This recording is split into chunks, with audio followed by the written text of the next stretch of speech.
Ingat, kejahatan terjadi bukan hanya karena ada niat pelaku, tetapi juga ada kesempatan.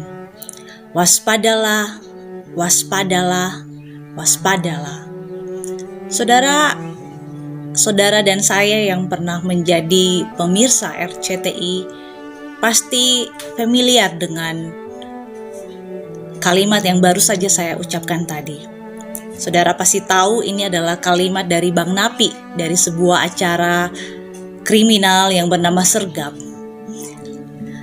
Namun saudara-saudara, pagi ini firman Tuhan mau katakan kepada kita, waspadalah akan penyesatmu. Saudara, pertanyaannya, siapakah penyesat itu? Tentu saja penyesat itu adalah orang yang menyesatkan orang lain. Alkitab mau menjelaskan bahwa penyesat adalah orang yang menyebabkan orang lain menjadi bimbang, menyebabkan orang lain kehilangan iman, bahkan menyebabkan orang lain menjadi berdosa. Itu sebabnya saudara-saudara, Tuhan Yesus berkata di dalam Markus pasal 9 ayat 42 dengan sangat serius. Yesus memberikan ultimatum demikian saudara-saudara mengenai penyesat. Barang siapa menyesatkan salah satu dari anak-anak kecil yang percaya ini, lebih baik baginya jika sebuah batu kilangan diikatkan pada lehernya, lalu ia dibuang ke dalam laut. Namun saudara-saudara, mengenai penyesat, Yesus tidak hanya berhenti sampai pada kalimat yang tadi. Saya ingin membacakan kelanjutan dari perkataan Yesus secara ringkas, yaitu mulai dari ayat 43 hingga ayat 48 demikian. Dan jika tanganmu, kakimu menyesatkan engkau, penggalah. Jika matamu menyesatkan engkau, cungkilah. Lebih baik kamu masuk ke dalam hidup kerajaan Allah dengan tangan kudung, atau dengan tangan popo, atau kaki timpang, atau kaki kento, karena dipenggal dengan satu mata, daripada kamu tetap punya kedua-duanya yang utuh itu, namun dibuang ke dalam neraka, ke dalam api yang tidak terpadamkan, di mana ulat-ulat bangkai tidak mati.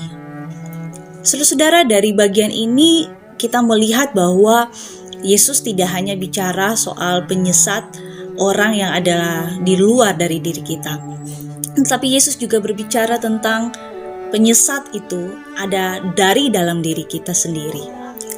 Dan perhatikan saudara, Yesus berkata, penggalah itu, cungkilah itu, daripada keduanya utuh dibuang ke dalam neraka. Neraka di sini yang Yesus maksudkan adalah kata yang disebut di dalam bahasa Yunani, Gehenna, yang mengacu kepada lembah Hinom yang ada di Yerusalem. Sebuah tempat sampah di mana orang-orang Yerusalem membuang sampah di situ. Kemudian dahulu pernah raja-raja mempersembahkan korban manusia kepada dewa-dewa, dan kemudian juga hingga saat itu tempat itu menjadi tempat yang dikatakan tempat yang busuk, tempat di mana api tidak akan padam dan banyak sekali ulat. Saudara-saudara, saya membayangkan hal ini dengan satu keadaan di mana tubuh kita mengalami luka yang serius. Misalnya saja tangan atau kaki kita mengalami infeksi.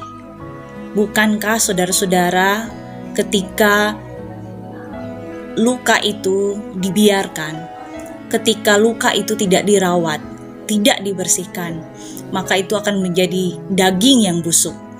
Bahkan saudara-saudara, ada istilah yang disebut dengan gangren, satu keadaan di mana luka itu tidak lagi dapat disembuhkan dan pilihan terakhir adalah amputasi. Saudara-saudara, pertanyaannya adalah bagaimana dengan kita hari ini? Adakah tangan kita, kaki kita, mata kita sekarang ini menjadi penyesat, menjadi penyebab kita berbuat dosa. Mengadaptasi kalimat dari Bang Napi tadi, dosa tidak hanya terjadi karena ada niat daripada pelaku, tetapi dosa dapat terjadi karena ada kesempatan. Saudara-saudara, saya kira bahwa di masa pandemi ini pun masa yang dikatakan sulit, masa juga yang sebenarnya mudah untuk melakukan dosa, masa di mana ada banyak kesempatan untuk melakukan dosa. Oleh karena itu, waspadalah akan penyesat kita. Dan ingatlah apa yang dikatakan oleh firman Tuhan di ayat kelanjutannya, yaitu ayat 49. Karena setiap orang akan digarami dengan api. Karena setiap kita akan diuji berdasarkan situasi yang mungkin akan membuat kita berdosa. Garam memang baik, tetapi jika garam menjadi hambar, dengan apakah kamu mengasinkannya?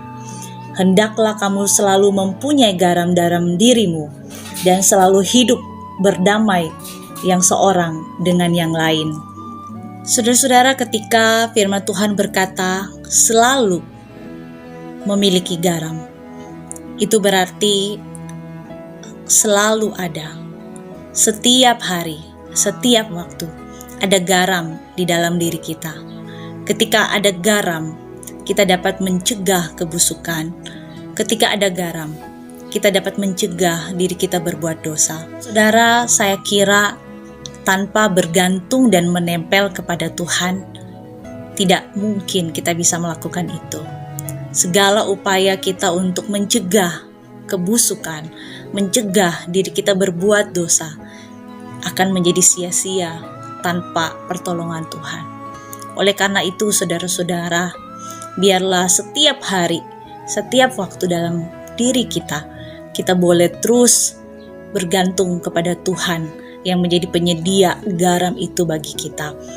Kiranya Allah Tritunggal yang akan menolong kita semua untuk mempersembahkan tubuh kita sebagai persembahan yang hidup, yang kudus, yang pantas, yang berkenan kepada Dia.